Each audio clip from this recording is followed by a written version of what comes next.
नमस्कार। सफर में धूप तो होगी, जो चल सको तो चलो, सभी है भीड़ में, तुम भी निकल सको तो चलो। નિદા ફાઝલીની આ પંક્તિઓ સૂચવે છે કે સંઘર્ષની વચ્ચે પણ પ્રયત્નો કરીને જે આગળ વધવા મથે છે તે સફળ છે। આવા જ સંઘર્ષમાંથી સફળ થયેલા લોકોની ગાથાઓ, પ્રેરણાદાયી વાતો લઈને આવતો કાર્યક્રમ એટલે આપણો કાર્યક્રમ ગુડ ન્યૂઝ ગુજરાત, જેમાં હું અર્પિતા પંડ્યા આપ સૌ દર્શક મિત્રોનું સ્વાગત કરું છું। ચાલો જોઈએ અમારી ગુડ ન્યૂઝની ટીમ આ વખતે આપના માટે શું લઈને આવી છે। ગુજરાતના 4 શહેરોને મળ્યું સ્વચ્છતા સર્વેક્ષણ 2024માં સ્થાન। અમદાવાદને મળ્યો સૌથી સ્વચ્છ શહેરનો દરજ્જો। 10 લાખથી વધુ વસ્તી ધરાવતા શહેરોમાં સૌથી સ્વચ્છ શહેરનું ગૌરવ મળ્યું અમદાવાદને। ત્યારે ગુડ ન્યૂઝમાં આજે આપણે જાણીશું કે 2015માં 15મા સ્થાને રહેલું અમદાવાદ કેવી રીતે પહોંચ્યું ટોચના સ્થાને, અને એ પણ જાણીશું કે ગાંધીનગર, સુરત અને વડોદરાને કયો ખિતાબ મળ્યો। અમદાવાદે 12,500માંથી 12,079 માર્ક સાથે સિલ્વર નહીં સીધો ગોલ્ડ મેળવી લીધો અને સ્વચ્છતા સર્વેક્ષણ 2024-25માં માત્ર ગુજરાત જ નહીં પરંતુ ભારતનું પણ ગૌરવ બન્યું। નગરજનોની ભાગીદારી, અમદાવાદ મ્યુનિસિપલ કોર્પોરેશનનો દ્રઢ નિર્ણય અને સફાઈ કર્મચારીની મહેનત સાથે માય સિટી માય પ્રાઇડ મંત્ર કારગત સાબિત થયો અને આજે અમદાવાદીઓ ગર્વથી કહી શકે છે, we are Ahmedabad, we are clean. 17મી તારીખ એ અમારા માટે ઐતિહાસિક દિવસ અને એમાં 11 વાગે રાષ્ટ્રપતિજી આદરણીય મુર્મુજીના હસ્તે જ્યારે એવોર્ડ સ્વીકાર્યો ત્યારે સમગ્ર અમદાવાદ માટે, અમદાવાદવાસીઓ માટે આ એક ગૌરવની બાબત હતી। 90 લાખ લોકો જ્યારે વસતા હોય ત્યારે પ્રથમ ક્રમે રહેવું એ અમારા માટે ખૂબ જ આનંદ અને એક ગૌરવની ક્ષણ હતી। 7 ઝોનની અંદર 80થી 90 લાખ લોકો જ્યારે વસવાટ કરતા હોય તો જન ભાગીદારીનો એક ઉત્સુક ઉદાહરણ છે આદરણીય અમિતભાઈ શાહ સાહેબે વેવ ટુ એનર્જી પ્લાન્ટનું વાત કરીએ કે લોકાર્પણ કર્યું। પરિણામે આપણે વાત કરીએ કે ભાઈ કચરામાંથી કંચન, દેશના પ્રધાનમંત્રી કહેતા હતા કે ભાઈ કોઈ પણ વસ્તુ કોઈના માટે નકામી હોય છે એ બીજા માટે ફાયદાકારક હોય છે। Ahmedabad municipal કોર્પોરેશનનું reduce, reuse, recycle સૂત્ર બીજા શહેરો માટે બન્યું ઉદાહરણરૂપ। 80થી 90 લાખની વસ્તી ધરાવતા શહેર અમદાવાદને સાફ રાખવું એ સરળ બાબત નથી। ત્યારે જાણીએ જીપીએસ ડિજિટલ સફળતાની સફર। આપણા અમદાવાદમાં જે વેસ્ટ પ્રોસેસિંગ પ્લાન્ટ છે એમાંથી જેટલા પણ કન્સ્ટ્રક્શન અને ડિમોલિશન વેસ્ટ છે એમાંથી આપણને ખૂબ મોટા પ્રમાણમાં પેવિંગ બ્લોક અને દિવાલ કરવા માટે, આપણે બાઉન્ડ્રી વોલ કરવા માટે, દિવાલ કરવા માટે એમના રો મટીરિયલ આ બધું મળી રહે છે। એટલે એનાથી પ્રતિપાદિત એ થાય છે કે કોઈ પણ વેસ્ટ જે છે એ કચરો નથી, એ ખરેખર કંચન છે, પણ એને પ્રોપરલી સેગ્રીગેટ કરવામાં આવે તો આપણને કચરામાંથી કંચન મળી શકે, જે અમદાવાદે પ્રૂવ કર્યું છે। હમણાં જ કોલ્ડ પ્લે રમાઈ ગઈ, 2 દિવસનો કાર્યક્રમ થયો, લોકોએ અમદાવાદની જે સ્વચ્છતા કાર્યક્રમ પત્યો, 1.5 લાખ લોકો પોતાના ઘરે પહોંચી ગયા અને 3 કલાકની અંદર તો મહાનગરપાલિકા બીજે દાડે સવાર પડે વર્લ્ડ કપનો ફાઇનલ પૂરો થયો, 1.5 લાખ લોકો ઘરે પહોંચ્યા, એ પહેલા તો સ્વચ્છ અમદાવાદ જોવા મળ્યું। અમદાવાદ ઉપરાંત સુરતને સતત આ વર્ષે પણ બીજા નંબરનું સૌથી સ્વચ્છ શહેરનો એવોર્ડ મળ્યો છે, તેમજ સોલિડ વેસ્ટ મેનેજમેન્ટ ક્ષેત્રે પણ સુરતને મળ્યો એવોર્ડ। ગુજરાતના પાટનગર ગાંધીનગરને સુપર સ્વચ્છ લીગ હેઠળ 3થી 10 લાખની વસ્તી શ્રેણીમાં પુરસ્કાર મળ્યો છે, જ્યારે સ્વચ્છતા સર્વેક્ષણમાં પ્રોમિસિંગ કેટેગરીમાં વડોદરા 10મા સ્થાને આવ્યું। जो हम लोग अव्वल पे रहे हैं उसके लिए सबसे पहले जिनकी रात दिन मेहनत है, जो कड़ी धूप में काम करते हैं, जो भारी बारिश में हमारा शहर स्वच्छ रखते हैं, ऐसे मेरे सभी स्वच्छता दूतों को, मेरे सभी स्वच्छता दूत भाई बहन एवं सभी बुजुर्गों को मैं बहुत बहुत अभिनंदन देता हूँ। जो जन भागीदारी है वो भी इसमें बहुत सक्रिय भूमिका है उनकी, और इसी के साथ साथ में हमने वेस्ट टू एनर्जी प्लांट जो हमने किया वो भी हमारा सक्सेस रहा। આપના થકી જે આપના પ્રયત્નની આપના સહિયારા સાથે જે આપણને સફળતા મળી છે એ માટે હું આજે સૌ નગરજનોને મારા હૃદયથી अभिनंदन આપું છું। सभी सूरतियों का परिश्रम में, हमारा सफाई कर्मियों का, हमारा वहीवट तंत्र का, हमारा शासकों का, हमारा आदरणीय प्रधानमंत्री जी के मार्गदर्शन में, उनके प्रेरणा से सूरत आज स्वच्छता में स्वच्छ सर्वेक्षण में 2024 में टॉप रैंक प्राप्त किया है। ગુજરાતીઓએ સાબિત કરી બતાવ્યું કે ગુજરાતનો રંગ માત્ર ગણપતિ, ગરબા અને ગાંઠિયામાં નહીં પણ હવે સફાઈમાં પણ છે અને પોલિસી, પ્રાઇડ અને પાર્ટિસિપેશનથી પોસિબલ છે કંઈ પણ. સફાઈ એ હવે કેમ્પેન નહીં પરંતુ કલ્ચર છે ગુજરાતનું. ગુડ ન્યૂઝ ગુજરાત માટે અમદાવાદથી ક્ષમા કામદારનો રિપોર્ટ. મિત્રો, રમતો શરીરને તંદુરસ્ત અને મનને સક્ષમ કરે છે અને આવી જ એક રમત છે ચેસ, જે માનસિક કુશાગ્રતામાં વધારો કરે છે. બાળકોને જો તે નાનપણથી શીખવવામાં આવે તો જીવનના સંઘર્ષોને સર કરવામાં એક માનસિક માળખું તૈયાર થાય છે. આ જ વાતની મહત્તાને સમજીને એક 70 વર્ષના નિવૃત્ત ઇન્ટરનેશનલ ચેસ ખેલાડી ગામડા ખૂંદી વળ્યા છે અને બાળકોને શીખવાડે છે ચેસ. आओ મળીએ આ વીર વિરેન્દ્રસિંહ ઝાલાને.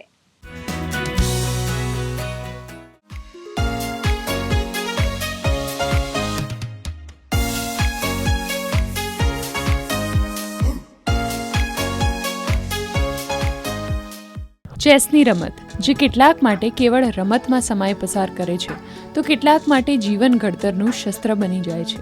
70 વર્ષના ઇન્ટરનેશનલ ચેસ પ્લેયર વિરેન્દ્રસિંહ ઝાલાએ નિવૃત્તિ પછી આરામ નથી લીધો પણ એક નવા મિશન સાથે ફરીથી ચાલી પડ્યા છે. વિદ્યાર્થીઓ સુધરશે તો વિશ્વ સુધરશે. આ મંત્ર સાથે તેઓ ગુજરાતના ગામડાઓની શાળાઓમાં જઈને બાળકોને નિઃશુલ્ક ચેસ શીખવી રહ્યા છે, એ પણ રસપ્રદ અંદાજમાં, જેને બાળકો સમજે, માણે અને જીવનમાં અપનાવે. BSNL 79માં મેં જોઈન કરી, 2016માં રિટાયર્ડ થયો. 4 વાર ઓલ ઇન્ડિયા BSNL ચેમ્પિયન. આનગઢથી હું શીખ્યો આ ચેસ. પછી 2008માં મોદી સાહેબ રશિયાના પ્રવાસ દરમિયાન એમણે જોયું કે એક જગ્યાએ તેજીથી ચેસ રમાતું હતું અને એ સ્ટેટનો ક્રાઇમનો રેટ 0 હતો.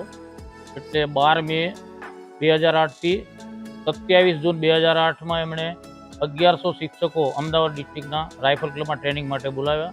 એમાં અમે 4 જણાએ ટ્રેનિંગ આપી. મેં 100 ચેસ સેટ મારા ખર્ચે ખરીદી લીધા અને એક સ્લોગન સાથે વિદ્યાર્થી સુધરશે વિશ્વ સુધરશે એ બેઝ ઉપર પહેલો જ વર્કશોપ પાટડી તાલુકાના વડગાં ગામથી શરૂ કર્યો. 17 જિલ્લામાં મેં અત્યાર સુધીમાં 84 વર્કશોપ 18 જિલ્લામાં મેં પૂરા કર્યા છે અને ગુજરાતના ગામડે ગામડે સુધી ચેસ પહોંચવું જોઈએ એવો મોદી સાહેબનો એક મિશન હતું, એ મારો પૂરો કરવાનો ધ્યેય છે. ચેસનો ઇતિહાસ પ્રાચીન છે. સંસ્કૃતમાં તેને કહે છે ચતુરંગ. આરબો દ્વારા તે શતરંજ બની ગયો. વિરેન્દ્રસિંહ માત્ર રમત નથી શીખવાડતા પણ તેની પાછળ છુપાયેલ સંસ્કૃતિ, તર્ક અને મનોવિજ્ઞાન પણ બાળકો સુધી પહોંચાડે છે. ઘણા સ્ટુડન્ટ્સ તેમના થકી ચેસ શીખી આજે હજારો બાળકોને શીખવાડી પણ રહ્યા છે. વિરેન્દ્ર સરને ચેસ એટલું ગમે છે કે એ છોડવા રેડી નથી આ ઉંમરે બી.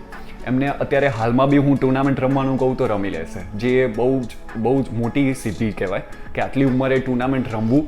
અને પ્લસ એમને શીખવાડવું બી એટલું જ ગમે છે, સ્પ્રેડ કરવું બી એટલું જ ગમે છે. એમનું હજી લક્ષ્યાંક 200 સુધીનું વર્કશોપનું છે, બરાબર. જે આટલી ઉંમરે ચેસ શીખવાડવું ને આટલી રીતે ટ્રાવેલિંગ કરવું એ ઇમ્પોસિબલ છે, હું તો કહું છું મારી નજરે. બટ એ બહુ મોટી સિદ્ધિ છે.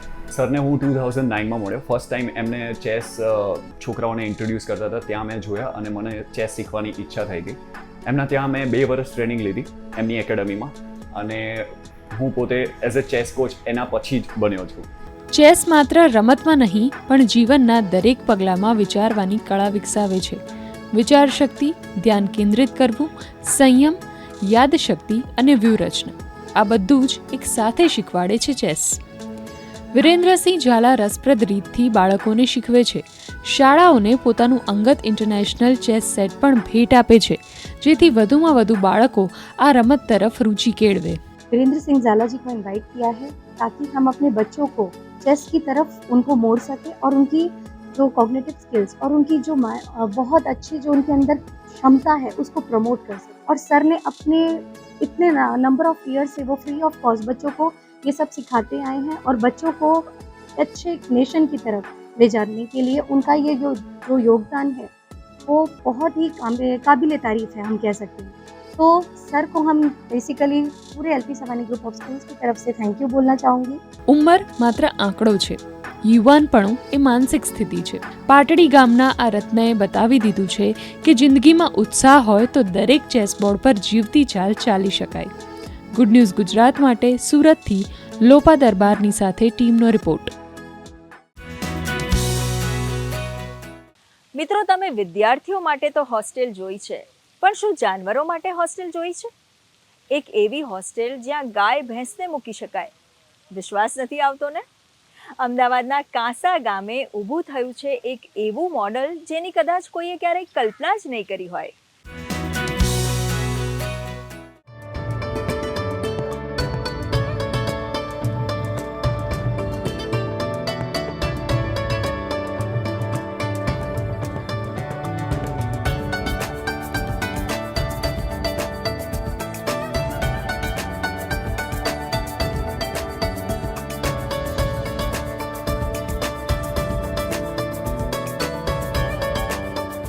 પશુપાલન એ ભારતની સાંસ્કૃતિક ઓળખ છે. ઘરમાં એક છાયાવાળો ખૂણો અને તેમાં બંધાયેલી ગાય, આ દ્રશ્ય ગામડાની ઓળખ હતું, જ્યાં પ્રેમ, શ્રમ અને આશા સાથે લોકો જીવતા. આજના સમયમાં સુવિધા વધી છે, પણ જગ્યા નથી કે ઘરમાં ઢોર રાખવું મુશ્કેલ બન્યું છે. પરિણામે પશુપાલનનું પ્રમાણ ઘટ્યું છે. પણ આ સમસ્યાનું સમાધાન શોધી કાઢવામાં આવ્યું છે વિસનગરના કાંસા ગામમાં. અહીં શરૂ થઈ રાજ્યની સૌપ્રથમ એનિમલ હોસ્ટેલ. 125 જેટલા પશુપાલકો હતા. એમના પશુઓને બાંધવા માટેની મુશ્કેલી હતી. કાં તો ભાડે વાડા રાખવા પડતા, ઘર આગળ રાખવા પડતા હતા, પોકણા ઉપર ઉકાળા કરવા પડતા, જાહેર રસ્તા ઉપર ઉકાળા કરવાતા. અમારી 2013માં અમારી કારોબારીમાં ચર્ચા કરી મેં ગામઠાણમાં જે જગ્યા પડી છે 8 એકર 8 વીઘા જેવી, એ જગ્યા જો પંચાયત આપણને આપે તો આપણે આ એનિમલ હોસ્ટેલ બનાવીએ. ત્યારે પંચાયતમાં 2013માં અરજી કરી, મહેસૂલ માફીથી પંચાયત સરકારમાં મોકલી. 2023માં એનિમલ હોસ્ટેલ શરૂ કરવાની તમામ સભાસદોના પોતાના સ્વભંડોળથી અમે આ યોજના કરી. આ જમીન જાડી જોખરાવાળી, ટેકરાવાળી, ખાડાવાળી હતી. એને સમથલ કરી અંદાજે 600 જેટલા પશુઓ રહી શકે, લાઇટ પાણી સગવડ સાથે વ્યવસ્થા કરી. ઉકળા પણ બનાવવાની વ્યવસ્થા અહીંયા આપી છે અને રસ્તાઓ પાકા આપ્યા છે. વિસનગરના કાંસા ગામમાં ગણપતિપરા દૂધ ઉત્પાદક સહકારી મંડળીએ આ હોસ્ટેલ 8 વીઘા જમીનમાં 2.5 કરોડના ખર્ચે તૈયાર કરી છે, જ્યાં 125 શેડ અને 600 પશુઓ માટે સ્વચ્છ, સુરક્ષિત અને લાઇટ પાણી સહિતની આધુનિક સુવિધા છે. આ એનિમલ હોસ્ટેલ માત્ર ઢોર માટેનું ઘર જ નહીં, આ છે સમજદારીનું મોડેલ, સહકારનું પરિણામ અને સંસ્કારનું સંવર્ધન. લોકોને માત્ર 300 રૂપિયામાં એનો પશુનો વીમો પણ અમે આપીએ છીએ. દરરોજ સવારે અહીંયા એનિમલ હોસ્ટેલમાં જ અમે બીજદાન કેન્દ્ર ઊભું કર્યું. કોઈ રોગ થયો હોય પશુને તો તપાસવા માટે, દવા દારૂ કરવા માટે પણ ઘોડીની વ્યવસ્થા પણ કરવામાં આવી. લીમડાની ચા આખો દિવસ બોધી રાખતા હતા. એવા પશુઓને અહીંયા સુરક્ષા મળશે. અમારા તમામ સભાસદો અને ડેરીના તમામ પશુપાલકોનો ખૂબ સહકાર હતો. ઘરમાં ઢોર હોવાને લીધે ઘરે માંડવા બંધાતા ન હતા. ભણેલા યુવાનો માખી, મચ્છર અને જગ્યાના અભાવે સહન કરવી પડતી ઢોરની દુર્ગંધ વચ્ચે રહેવા ન માંગતા હતા અને ગામ છોડી શહેરમાં સ્થાયી થતા. પરંતુ હવે સમય બદલાશે. હોસ્ટેલ બન્યા બાદ લોકોના સામાજિક વ્યવહાર તો સચવાશે જ, સાથે પરિવારનો હિસ્સો ગણાતા પશુઓ પણ સચવાશે. આવી ટોટલી સુવિધાઓ કરી અમને આ ધારીઓ સુપ્રત કર્યા પછી અમને દરેક અમારા ખેડૂત વર્ગના માણસોને જે 1-2 ભેંસ રાખતા એની જગ્યા અત્યારે 4-5 ભેંસો રાખવાની એમની સુવિધાની સગવડ આપી એટલે લોકોને આનંદની લાગણી છે. તો આવી સુવિધાઓ અમારા જે ડેરી ગણપતિ તરફથી અમને સુવિધાઓ આપી અને ઘણે ખુશ છીએ. પૂરી પાણીની અને લાઇટની બધી સુવિધા આપી છે. 300 રૂપિયાનું પ્રીમિયમ અને ભેંસનો વીમો અમને મળે છે. 2 ટાઈમ ડૉક્ટર આવીને તપાસ કરી જાય અને ઘરમાં ગંદકી થતી મટી જાય અને બાળકો માટે પણ એક રૂમ ઘરમાં મળી રહે અને ઘર આગળ ગંદકી થતી મટી જાય. આવક વધશે અને રોજગારી વધારે સારી મળશે. ઘર આગળ એક તો સસ્તા થઈ જઈ, બાળકોના છોકરાના સંબંધ કરવા હતા તો ભેંસો એનિમલ હોસ્ટેલમાં જઈ એટલે એમને બાળકોના સંબંધ થવામાં કોઈ મુશ્કેલી પડતી નહીં. તેમજ ઘર આગળ ગંદકી બહુ મોટા પાયે દૂર થઈ ગઈ. આ વાત ફક્ત કાંસા ગામની નથી, આ છે નવી દિશાની શરૂઆત. અહીં ઢોરને ઓટલો મળ્યો છે અને સમાજને મૂલ્ય. આ રીતે જ્યારે સંચાલન ચાલે ત્યારે માત્ર ગામ નથી બદલાતા, પણ યુગ બદલાય છે. ગુડ ન્યૂઝ ગુજરાત માટે વિસનગરથી પ્રવીણ સોલંકીનો રિપોર્ટ. મિત્રો, દેશ વિદેશમાં મકાઈનો ઉપયોગ ખોરાકમાં અનેક રીતે થતો હોય છે. વરસાદની આ મોસમમાં મકાઈની મજા આપણે સૌ માણતા હોઈએ છીએ, પણ મહીસાગરમાં બને છે મકાઈની એક વિશિષ્ટ અને પરંપરાગત વાનગી. આવો તેની લિજ્જત માણીએ. અમે આ મકાઈનું છીણ બનાવીએ છીએ, લીલી મકાઈનું છીણ બનાવીએ છીએ. અમારા આમ કે લુણાવાડા તાલુકામાં તો બધા મકાઈ કરે જ છે લીલી અને પ્રખ્યાત જ છે, પણ એમાં વધારે પડતું અમારા ચોપડા ગામમાં પ્રખ્યાત છે. અને એનું છીણ બનાવીએ છીએ તો બહારથી લોકો કેટલા વિદેશથી જે અવર જવર કરતા હોય છે એ લોકો બધા જ છીણ ખાવા માટે આવે છે. લીલી મકાઈના ડોડા લાવવાના, લાયા પછી એને ખોલી નાખવાના અને પછી છીણવાના. છીણ્યા પછી સરસ તૈયાર થઈ જાય એટલે એક તવામાં તેલ મૂકી દેવાનું. તેલ મૂકી અને અંદર વઘાર કરવાનો. વઘાર એટલે તેલ ગરમ થઈ જાય એટલે લીલા મરચાં, સૂકા મરચાં, લવિંગ, જીરું, લીમડો લીલો બધું નાખી લસણ નાખવાનું. મેઇન તો લસણ જ છે. અને એ નાખ્યા પછી અંદર છીણેલું છે એ છીણ નાખી દેવાનું. નાખ્યા પછી એને થોડી વાર શેકવા દેવાનું, હલાવ્યા કરવાનું એટલે શેકાઈ જાય. શેકાયા પછી મસાલો નાખવાનો.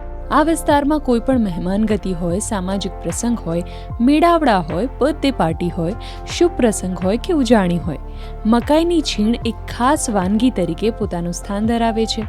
મકાઈ, સફેદ મકાઈ તારે અમારા વડીલો કરતા હતા અને એ સફેદ મકાઈનું જો અંદર પાકી જાય મકાઈ 70-80 દિવસ થઈ જાય એટલે ડોડો તૈયાર થઈ જાય. એને સફેદ મકાઈને છીણી અને એનો કેવડો બનાવી અને એને એની સાથે દૂધ મેળવણી અને જબરજસ્ત છીણ બનાવતા. એ આજે પણ અમે સાચવી રહ્યા છે અને એને ખૂબ વખાણાય છે. જુલાઈની અંદર ખેતી કરતા હતા, ત્યાર પછી અમે શિયાળામાં દિવાળી પર પણ આની મકાઈની ખેતી કરી અને આખા વર્ષ દરમિયાન અમારું છીણ કરતા. આ છીણ દેશ વિદેશમાં એનો કેવડો બનાવી અને જાય અને ત્યાં દૂધ નાખીને ખદખદાવી અને એ છીણની આઈટમ અમારી આજે વર્ષો પુરાણી આઈટમ છે, પણ અમે પકડી રહ્યા છીએ. અને મકાઈનું છીણ એ માત્ર ને માત્ર મહીસાગર જિલ્લાના ખેડૂતો બનાવી શકે છે. મકાઈનું છીણ ની અંદર ઘણા બધા પોષક તત્વો રહેલા છે અને એના કારણે એક તંદુરસ્ત આહાર તરીકે પણ એનો ઉપયોગ કરવામાં આવે છે. પહેલાના સમયમાં ખાસ કરીને ચોમાસા અને શિયાળામાં જ મકાઈનું છીણ બનતું હતું, એટલા માટે લોકો એક વર્ષ સુધી એની રાહ જોતા હતા.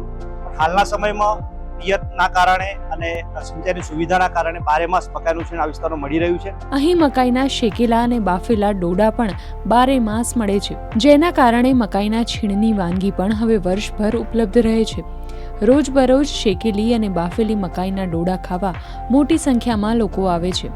ખાસ કરીને તહેવારો અને રજાના દિવસે અહીં મોટી ભીડ જામે છે. આ ઉપરાંત જિલ્લાની આ પરંપરાગત સ્વાદિષ્ટ વાનગી મકાઈની છીણના સ્ટોલ પણ ખુલ્યા છે. લીલી મકાઈએ આ વિસ્તારમાં વ્યાપક પ્રમાણમાં રોજગારીનું સર્જન કર્યું છે. સારું ચાલે છે. સ્પેશિયલ વાનગીમાં ગણતરી થાય છે. દૂરથી લોકો ખાવા આવે છે અને ઓર્ડર પણ એવા સારા એવા મળી રહે છે. હવે રોજની ગણતરી કરીએ તો 4 મણ 5 મણ મકાઈ અમારે છીણવાની હોય છે. એક સારો રોજગાર બી મળી રહે છે. શનિ રવિ રજાનો દિવસ જે હોય છે એ ખાસ હોય છે, એની અંદર અમારે ડબલ બનાવવું પડે છે તો પૂરું થઈ રહે. એ દિવસે ગ્રાહકી થોડી વધારે રહે છે. આ વાનગીનો અનેરો આનંદ, ખાવાની મજા વરસાદની સિઝનમાં આવે છે. આમ તો જનરલી પહેલા વખતમાં એવું હતું કે વર્ષમાં એક સિઝનમાં આપણને ખાવા મળે, પણ અત્યારે કહી શકાય કે 12 માસ આપણને આ વાનગીનો આનંદ લઈ શકાય છે. તો મહીસાગરની મુલાકાત લો તો આ વાનગીનો અચૂક તમે સ્વાદ માણજો. આ વાનગી ખાવાનું ચૂકશો નહીં. મહીસાગરની મકાઈની છીણ તેની આગવી સ્વાદિષ્ટતા અને આ વિસ્તારની પરંપરાગત ઓળખના કારણે ઉત્સવો અને સામાજિક પ્રસંગોનો એક અનિવાર્ય હિસ્સો બની ગઈ છે. ગુડ ન્યૂઝ ગુજરાત માટે મહીસાગરથી અશ્વિન પંડ્યાનો રિપોર્ટ.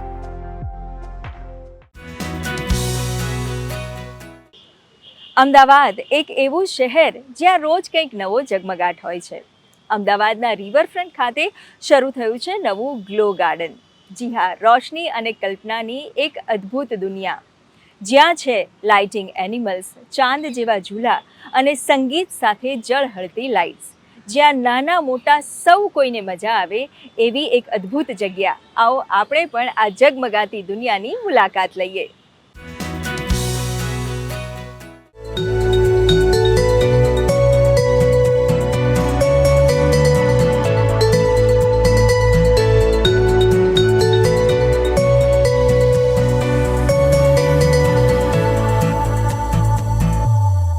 જે લાઇટ ગાર્ડનની જે યોજના કરી છે અને જે આર્કિટેક્ચર તથા બાળકોને અદ્ભુત આનંદ આવે અને ચાલતા ચાલતા જે મ્યુઝિક થાય એમાં તો બાળકોને અનહદ આનંદ અનુભવાયો છે. કોઈ પણ ઉંમરનો હોય એને આ વાતાવરણ આનંદ આપ્યા વગર રહે એવું નથી. અહીંયાનો એક્સપિરિયન્સ બહુ જ સરસ રહ્યો. એની લાઇટિંગ પણ જોવા જેવી છે. બધા જ અહીંયા એકવાર વિઝિટ કરજો.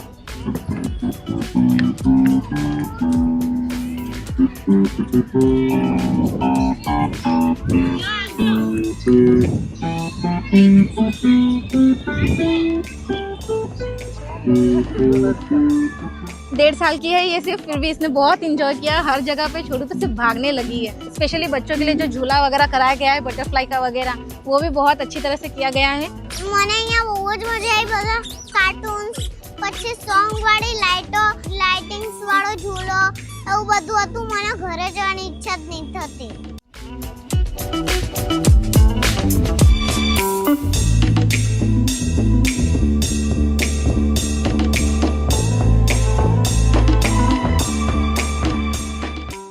આમ નોર્મલી દરેક જગ્યાએ જઈએ પણ આ જગ્યા એટલી સારી છે જેના કારણે અથરોને અહીંયા બહુ જ મજા આવી. મસ્ટ વિઝિટ, આવજો જ. બહુ જ સરસ છે આ ગાર્ડન. અને કદાચ તમે દુબઈ ના જાઓ તો અહીંયા આવજો. દુબઈનું ફિલિંગ સરસ જ આવશે. અને અહીંયાનું તો બટરફ્લાયઝ ને બધું ગાર્ડન ને મસ્ત જ છે. ફ્લાવર્સ મને બહુ જ ગમે અહીંયા. અને અહીંયા તમે આવજો જ તે. નવું જે બનાવ્યું છે બહુ જ મસ્ત છે. અને ચોખ્ખાઈ બી બહુ મસ્ત છે સારી રીતે. અને મેનેજમેન્ટની વાત કરવામાં આવે તો બી અહીંયા પ્રોપર મેનેજમેન્ટ કર્યું છે. આમ સ્પેશિયલી નાઇટના ટાઈમ 8-9 વાગ્યા જેમ અંધારું થઈ જાય છે તેમ બહુ જ મસ્ત લાગે છે અહીંયા વાતાવરણ. અમદાવાદમાં આમ નવું આ ટાઈપનું ફર્સ્ટ ટાઈમ બન્યું એવું લાગે છે. અને ટિકિટનો દર બી બહુ ઓછો છે. અને મોટી ઉંમરના લોકો માટે શાંતિથી અહીંયા ગાર્ડનમાં બેસી શકે એવો છે. અને ખરેખર આ રિવરફ્રન્ટ નજીક છે તો આમ એટમોસ્ફિયર આમ બહુ જ અલગ લાગે છે. બહુ જ એન્જોય કર્યું. અમે 6 વાગ્યાના આવ્યા છે પણ હજુ ઘરે જવાની ઈચ્છા નથી થતી. આ ઝૂલામાં અમને પણ બેસવા દીધા. આટલી ઉંમરના છે તો બી ફ્લાવર્સો બહુ જ ગમ્યા. ને ફરી અમે પહેલી વાર આવ્યા છે. ફરી ઈચ્છા થાય અહીંયા આવવાની.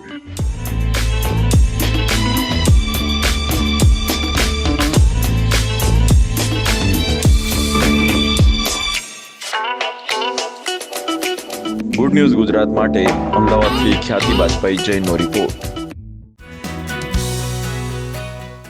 તો મિત્રો, આ હતો અમારો કાર્યક્રમ ગુડ ન્યૂઝ ગુજરાત. આપ પણ આપનો અભિપ્રાય અને ગુડ ન્યૂઝ અમને મોકલી શકો છો. અમારો ઈમેલ આઈડી છે goodnewsgujarat@gmail.com. દર્શક મિત્રો, આપ અમારો આ એપિસોડ અમારી YouTube channel DD news Gujarati પર પણ નિહાળી શકો છો. તો અત્યારે આપની રજા લઈએ. ફરી મળીશું આ જ કાર્યક્રમમાં આવતા સપ્તાહે. ત્યાં સુધી નમસ્કાર.